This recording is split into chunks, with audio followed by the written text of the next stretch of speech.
Oui, effectivement, ça existe, mais en islam, on dit, le terme qui est utilisé, c'est Ibn Haram.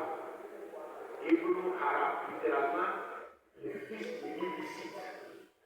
C'est-à-dire le fils de l'enfant, le fruit des actes illicites. Le fruit des actes illicites. Mais en garde contre un mauvais usage de ce pouvoir.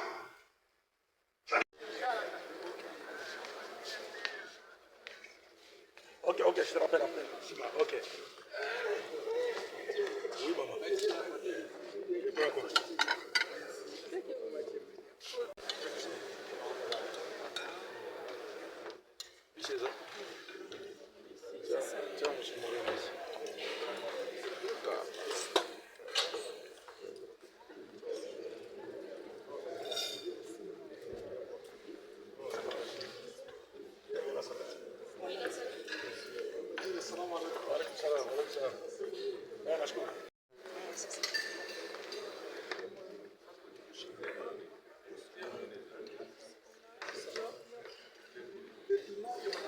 Et puis on lave.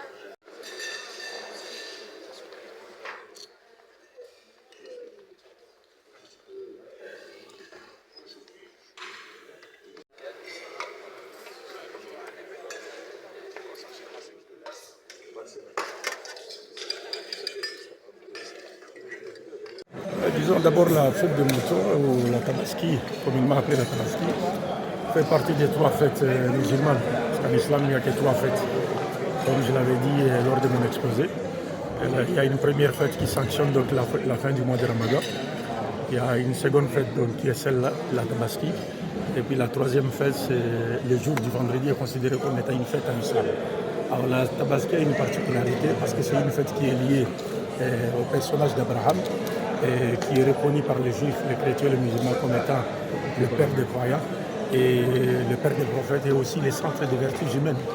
Et cette fête a une leçon sans piaciel à tirer de cette fête, c'est-à-dire du sacrifice plutôt d'Abraham, à qui donc Dieu avait demandé, parce qu'en réalité, quand nous fêtons, nous célébrons cette fête, c'est-à-dire nous commémorons l'acte consenti par Abraham, à qui Dieu avait demandé, n'est-ce pas, de sacrifier son fils pour Dieu. Et de cet acte-là, Dieu a voulu simplement nous donner une leçon, montrer à tous les croyants qui se réclament d'Abraham que faire verser le sang humain en sacrifice pour Dieu est un acte, qui se retrouve dans les cultes païens et que ceux qui se réclament d'Abraham n'ont aucunement le droit d'imiter les païens. Et c'est un acte qui traduit la quintessence même du monothéisme pur dont Abraham était le dépositaire et le transmetteur de la part de Dieu. Vous venez de véhiculer une religion chrétienne comme venant de Dieu, et moins encore une religion comme venant du diable. Non, je n'ai pas dit cela. Et simplement, j'ai voulu faire comprendre aux gens que, comme l'a dit le prophète Mohammed, il n'y a que 2 religions dans le monde. Mais bien qu'il y a 2 religions dans le monde, mais le Coran nous demande à nous les musulmans de croire que toutes les religions qui existent sur terre existent par la volonté permissive de Dieu. Pour la simple et bonne raison que Dieu a créé l'homme et l'a doté du libre arbitre.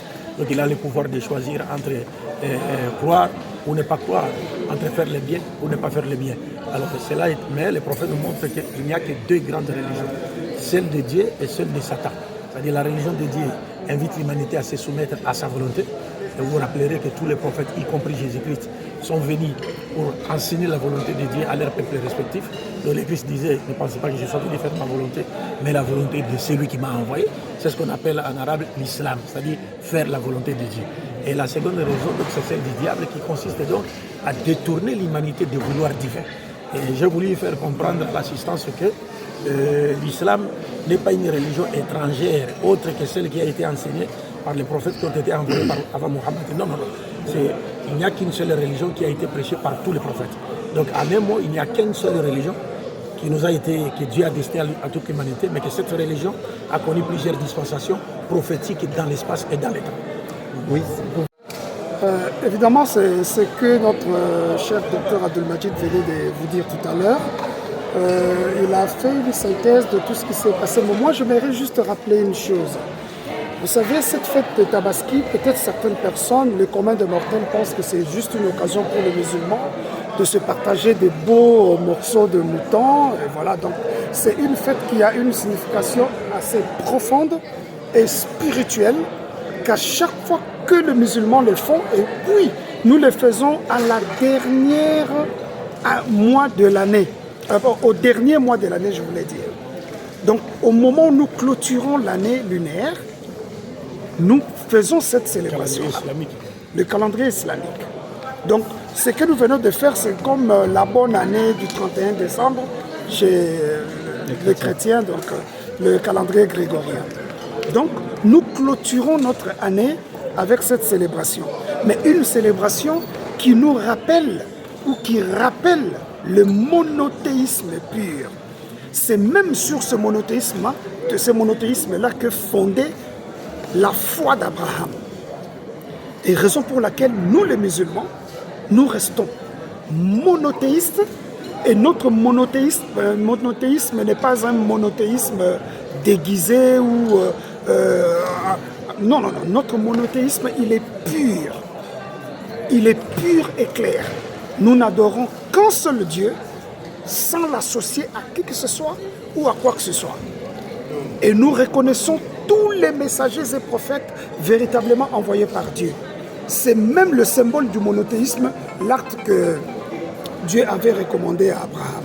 Et en la mémoire de cela, nous le commémorons régulièrement chaque année par la grâce de Dieu. Donc, moi j'invite à tous ceux qui hésitent encore de prendre la résolution de se tourner vers l'islam. Nous vous invitons à l'islam car c'est le seul moyen, mes frères, pour hériter le royaume des cieux. C'est comme Dieu nous dit dans le Coran, les êtres humains cherchent-ils une autre religion en dehors de celle d'Allah, alors que tous ceux qui sont dans les cieux et sur la terre lui sont soumis. Il n'y a pas une autre voie que celle de l'islam. Comprenez par l'islam la... Non, c'était Ismaël. Pourquoi c'était Ismaël? Vous lisez dans Genèse chapitre 22, verset 1 à 3. On vous dit, Dieu a dit à Abraham, s'adressant à Abraham, il lui dit, sacrifie-moi ton fils, ton unique fils, celui que tu aimes, Isaac. C'est écrit noir sur blanc. Sa conviction religieuse puisse faire quelque chose au nom de Dieu. Parce que Dieu nous a donné la vie. Nous, les fonctionnaires du Parlement, il nous a donné le minimum de moyens. Il nous a donné la bonne santé. Il nous a donné le moyen d'appréhender, de savoir différencier ce qui est bon et ce qui est mauvais. Alors pourquoi ne pas lui rendre cette plainte? Dès lors que la recommandation est telle que immoler et partager. Ça coûte ce que ça coûte, ce n'est rien. Prône le dialogue. Le Coran, c'est le seul livre qui prône le dialogue interreligieux. Par rapport déjà aux chrétiens, Dieu nous demande de dire aux chrétiens, oh, pour les gens qui vivent, ils ont reçu une révélation de Dieu. Venez en une parole qui nous est commune. Venez autour d'une parole qui nous est commune. Et c'est quoi qu'il dit? Que nous n'adorions que Dieu sans l'associer avec qui ou quoi que ce soit. Donc le dialogue est prôné par l'islam. Donc le dialogue interreligieux, c'est prôné par l'islam. Parce que l'islam, les musulmans sont conscients, comme je l'ai dit au début de mon intervention, que les musulmans croient fermement que toutes les religions existent par la volonté permissive de Dieu. Et j'ai donné la raison pourquoi, parce que Dieu a créé l'homme là de l'individu gratuit. Il a le pouvoir de choisir ce qu'il veut. Alors si l'un de nous a choisi d'adorer un arbre, par exemple, est-ce qu'on va le lui interdire? Non. Est-ce qu'on va insulter l'arbre qu'il adore? Non. Le Coran nous dit, n'insultez pas les idoles que les idolâtres adorent, de peur qu'ils n'insultent les véritables dieux. Parce que si vous insultez ceux qu'ils adorent, ils peuvent insulter les véritables dieux. Et le péché les tombera sur vous. Mais par contre, c'est quoi? Le Coran prend les dialogues. Les dialogues. Et sanctionné par le bon comportement. C'est-à-dire par la meilleure façon de savoir vivre. La communication pacifique.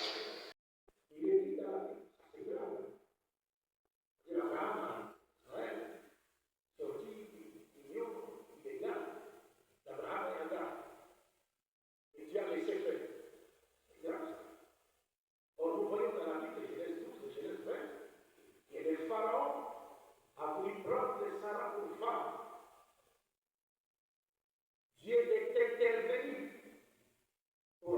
empêché le pharaon de prendre la femme de son ami Abraham. Dans Genèse 20, le roi de Guéra a voulu prendre Sarah pour femme. Dieu est intervenu pour empêcher ce roi de prendre la femme de son ami Abraham pour femme. On se pose la question de savoir comment Dieu est-il intervenu pour empêcher des rois que les chrétiens considèrent comme des païens de prendre à toute heure la femme de son ami pour femme, mais Dieu a laissé son ami Abraham, le père des croyants, tomber dans la Judée. Ses fils étaient Ismaël. Les chrétiens, les juifs disent ses fils étaient Isaac. Qui dit vrai?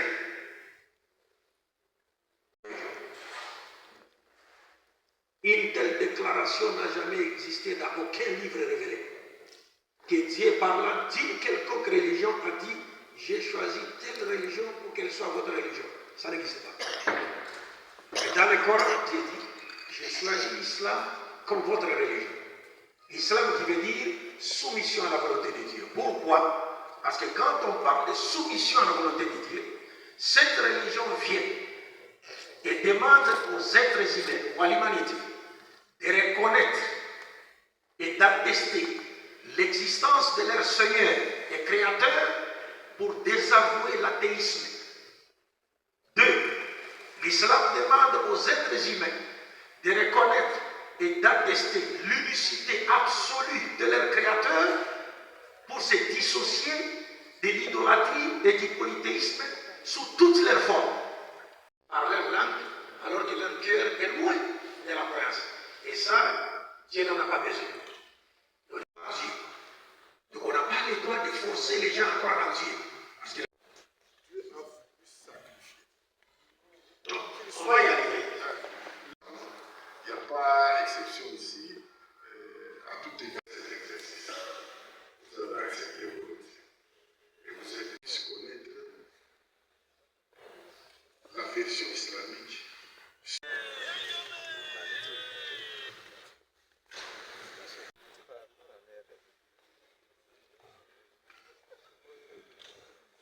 De l'univers qui sait pourquoi il faut qu'il a envoyé, qu'il avait envoyé dans le noble but d'essayer dans des qualités respectives, régulièrement les termes tels que les formules de salutation telles que bonjour, bonsoir. La paix est l'un des noms de Dieu.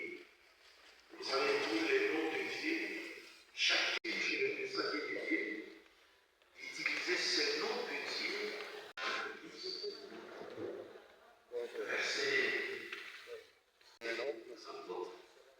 avec des questions sur Jésus-Christ. Il leur disait, à l'hébreu, il est un seul instant qu'il y a un Messie qui a sa plantation, par exemple, cette plantation vient de brûler, quoi, a pris feu. Bonjour veut dire que la journée soit bonne pour vous. Mais comment voulez-vous que la journée soit bonne pour une telle personne, le générateur de l'ennemi? Ou encore, les Congolais, ça chaque vraiment pouvoir aller à l'Europe, ainsi de suite.